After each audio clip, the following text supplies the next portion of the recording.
Hello everyone, সবাই কেমন আছো?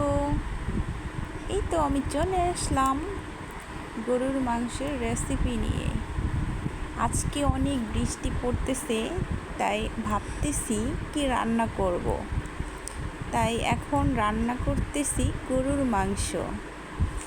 আসলে বৃষ্টির দিনে ভুনা খিচুড়ি আর গরুর মাংস খুব ভালো লাগে। এটা কিন্তু সবার পছন্দের একটি খাবার। তো চিন্তা ভাবনা করে দেখতেছি যে আমি আজকে গরুর মাংসটা এইভাবেই ভুনা করব। তো ঝটপট রান্না করে ফেললাম গরুর মাংসের ভুনা।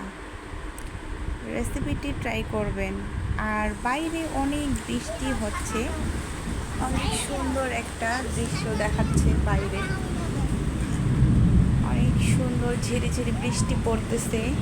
আসলে বৃষ্টির দিনে খুব ভালো লাগে। এদিকে আমার ছেলে বৃষ্টির দিনে সে বাইরে যাবে, ভিজতে যাবে, তার খুব ভালো লাগে বৃষ্টি। তাকে যদি আমি বৃষ্টিতে ভিজতে দিই তাহলে সে অনেক খুশি হবে।